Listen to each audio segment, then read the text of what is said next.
Competitive advantages. Every good investment has them. In this video, we discuss the 5 that we look for. We give an example of a company that possesses each of these, and we discuss why competitive advantages are so important to long-term investors like us. So if you're interested in this topic, stick around and we'll dive in.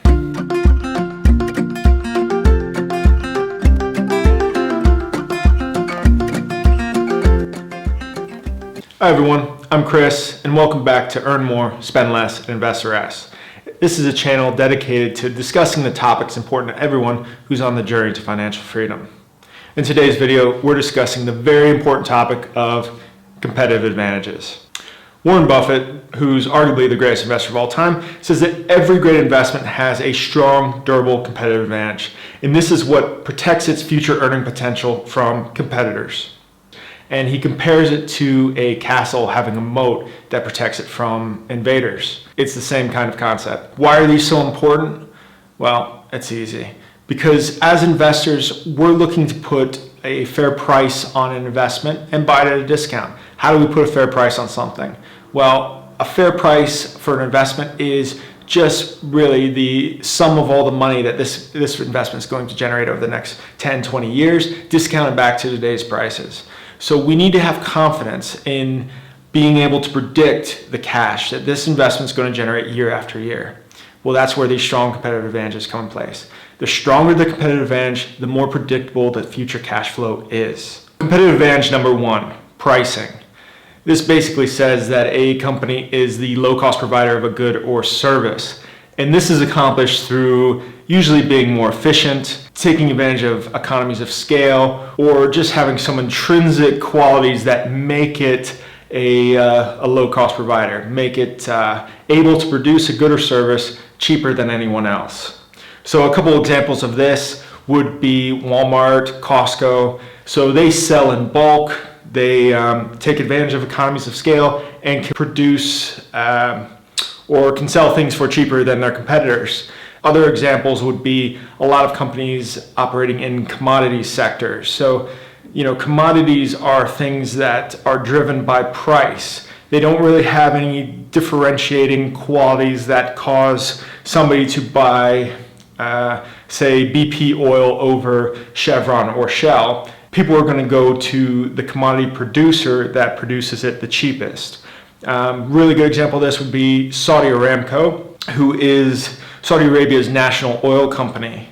They recently had an IPO, so they're publicly traded on Saudi Arabia's stock exchange, and they produce oil cheaper than anyone in the world. I think their cost per barrel is somewhere around $7 compared to, say, some of the oil producers in North America, which are $40, $50, $60 or more. This allows them to be very flexible in times when oil prices are depressed. Just like now, they're still making money when others are really losing money and having to take on a lot of debt to stay operational. So the second competitive advantage we're looking at is brand recognition. So when your company is so good that people just recognize this brand, no matter where you are, they've got brand recognition and they've got pricing power and a lot of the advantages that come along with having really strong brand recognition. Coca-Cola is one of the most recognizable brands in the world. You can go anywhere and buy a Coca-Cola. You'll see its signs on storefronts in Bangladesh, in Kenya, anywhere. And that's because they have very strong brand recognition. Apple has an iconic logo. I think everybody recognizes the apple with a bite taken out of it. That's brand recognition. So you really start to recognize brand recognition when people start to use the brand or product as replacement for a generic term. So use Kleenex instead of tissue, Q-tip instead of cotton swab, things like that. You do not go on the internet and do a search, you go and Google something. So those are, brands that have a lot of brand recognition and obviously have done very well because of it. So the third competitive advantage that we're looking for is called a switching cost competitive advantage. So this is when a company gets you in and then it becomes so difficult to switch to another provider that you're just unwilling to do so. It's either too costly or just too challenging. A very good example of this is Apple. Apple does this better than any company in the world. They create this entire ecosystem of devices that lure you in. So you don't just own a MacBook, you own a MacBook and an iPhone and an iPad and Apple TV and an Apple Watch. And all of these systems, all of these devices are synced. They all are linked on the same account. They use the same power adapters and data cords. And when one device goes, you can't just go and switch to an Android. You stick with Apple. And once Apple lures you into this web, they do not let you go. And they do it better than anyone in the world. It's a very, very strong competitive advantage. Okay, so the fourth competitive advantage is called a toll bridge competitive advantage. So this usually takes place, or companies that usually have this are companies that require a huge infrastructure to be successful. So a good example of this is railroad companies. There's only about 5 major railroad companies in the United States, and they control all 125,000 miles of railroad track in the United States. You can't just come and build a railroad track from the East Coast to the West Coast anymore. There's just no way that you can get the right of way on that continuous track. So it's the companies that own these tracks have these competitive advantages, and no one else can come and take that from them. Other examples would be utility companies. Like I said, companies that require a huge infrastructure to carry out its day-to-day operations. These are going to have toll bridge moats, and it's very hard to come and disrupt these. Okay, so the fifth and final competitive advantage is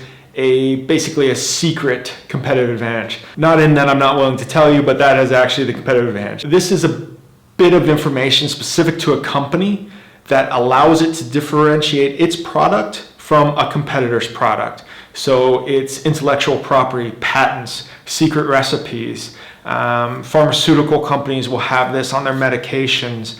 You've got Coca-Cola has a secret recipe that it's been able to maintain for 100 years that differentiates Coca-Cola from Pepsi or other generic soda brands. Now, the thing with secrets is they're hard to maintain. So it is a competitive advantage that you have to keep an eye on because, like I said, it is very hard to keep secrets in-house. All right, everyone, those are the 5 competitive advantages that we're looking for in a company we want to invest in. Put it simply, Warren Buffett always asks himself the question, if somebody gave me $1 billion, would I be able to go out tomorrow and take business away from this company?